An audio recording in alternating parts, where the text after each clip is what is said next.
Hello students, good morning. हम लोग पढ़ रहे थे क्लास 9 का केमिस्ट्री का फर्स्ट चैप्टर जिसका नाम था हमारे आसपास के पदार्थ।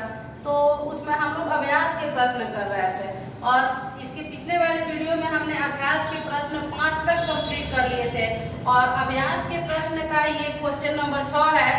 उसमें कह रहा है कि पुष्टि हेतु कारण दे, मैंने किस चीज का पुष्टि करना है और क्यों, उसका कारण क्या है। कह रहा है कि ये उसमें दिया है कि जल कमरे के ताप पर द्रव है। तो जल जब है कमरे के ताप पर द्रव है तो किस कारण द्रव है। और बी है उसमें का कि लोहे की अलमारी कमरे के तापमान पर ठोस है, इसका मैंने कारण बताना है। तो आइए हम ए का आंसर देखते हैं। कह रहा है क्योंकि जल का आयतन तो निश्चित परंतु आकार अनिश्चित होता है। ऐसा आप लोग भी जानते हैं, क्योंकि जो द्रव में गुण होता है उसका गुण क्या होता है, आयतन उसका निश्चित होता है परंतु आकार अनिश्चित होता है। चूंकि इसमें संपीड़न कम होता है, इसमें ठोस गैस की अपेक्षा संपीड़न क्या होता है, कम होता है, इसलिए जल कमरे के ताप पर क्या है, द्रव है। आइए बी हम देखते हैं। बी कह रहा है कि लोहे की अलमारी कमरे के तापमान पर ठोस है। तो हम जानते हैं कि ठोस के गुण क्या है कि ठोस जिसका आयतन और आकार दोनों निश्चित होता है, इसका आयतन और आकार दोनों निश्चित होता है, संपीड्यता कम होती है, इसलिए लोहे की अलमारी कमरे के ताप पर क्या है, ठोस है। उसके बाद था क्वेश्चन नंबर 7। ये है क्वेश्चन नंबर 6 और ये है क्वेश्चन नंबर 7 कि 273 यहाँ के का मतलब आप लोग समझिए केल्विन। 273 केल्विन बर्फ को ठंडा करने पर तथा जल को इसी तापमान पर ठंडा करने पर शीतलता का प्रभाव क्यों होता है।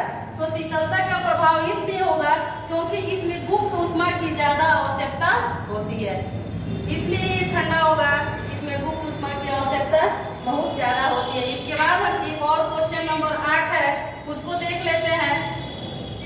आइए क्वेश्चन नंबर 8 देखते हैं क्या है।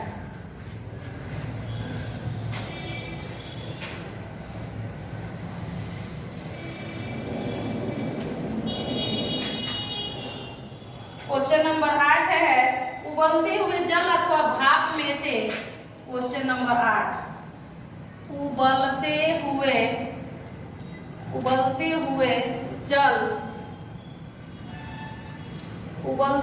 जल अथवा भाप में से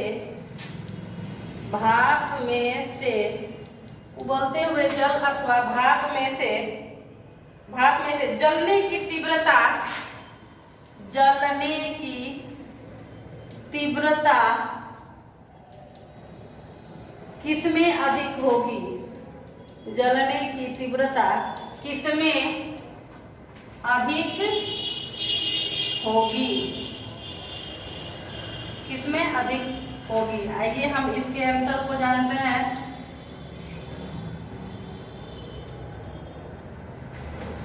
उबलते हुए जल अथवा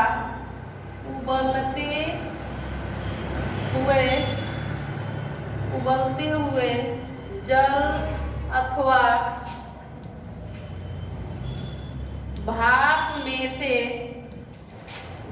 में से जलने की तीव्रता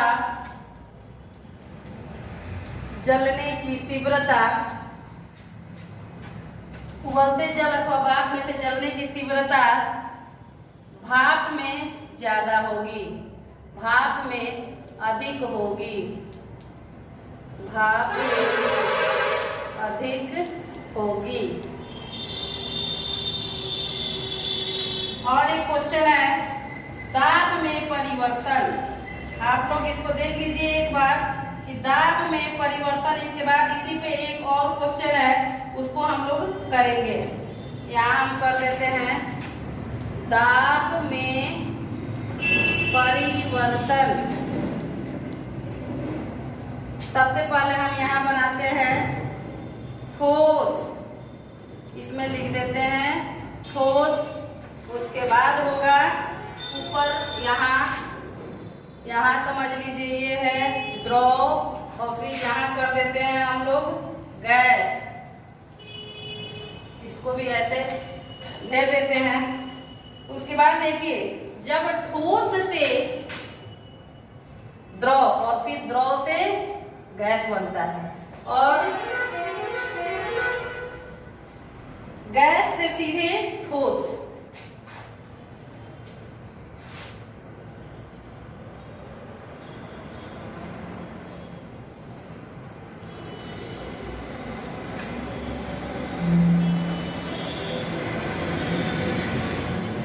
यहाँ देखिए ठोस से सीधे होगा ये gas.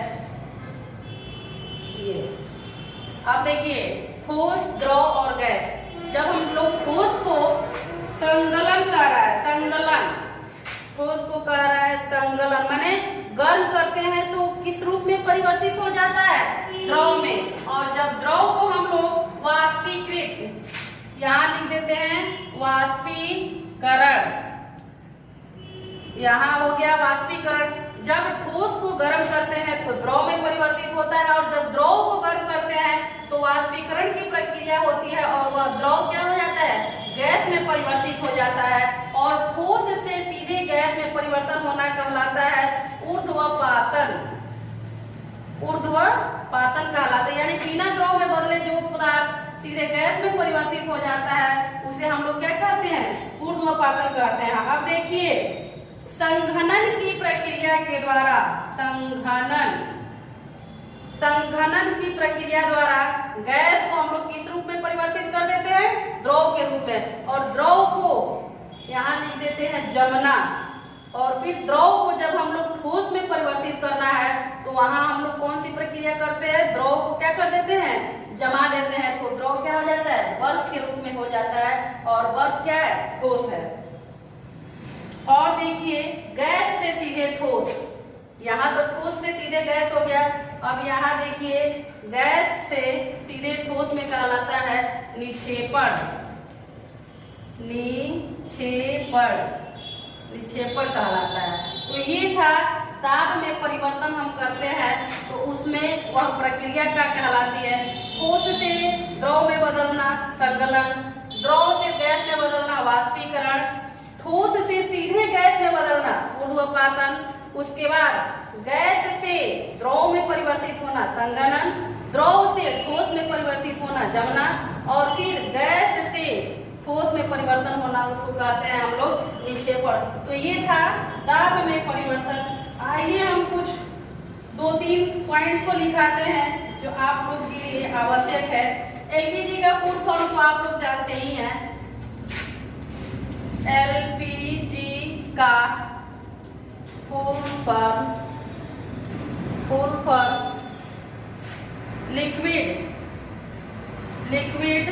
L for liquid, petroleum, G for gas है। लिक्विड एलपीजी का full form liquid petroleum gas है। 2 नंबर है CO2 गैसीय तथा ठोस दोनों अवस्था में रह सकता है। दोनों अवस्था में रह सकता है। दोनों अवस्था में रह सकता है।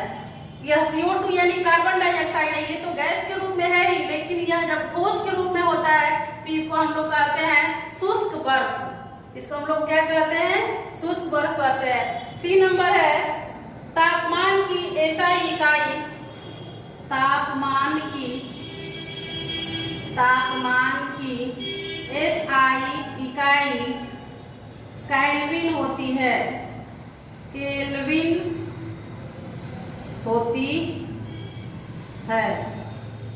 और 4 नंबर हम यहाँ लिखते हैं, उसमें का 4 नंबर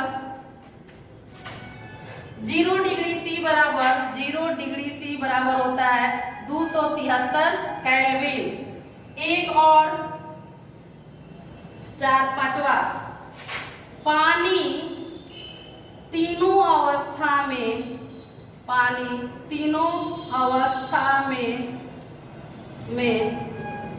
रह सकता है। पानी तीनों अवस्था में रह सकता है। इसके बाद मेरा 2 प्रश्न बाकी लग रहा है और इस 2 प्रश्न को हम अगले वीडियो में कराएंगे। तब तक आप लोग इस सारे प्रश्न को अपने कॉपी में लिख लीजिए और साथ ही साथ उसको पढ़ते भी रहिए, ताकि आप लोगों को ये लगे कि जो भी क्वेश्चन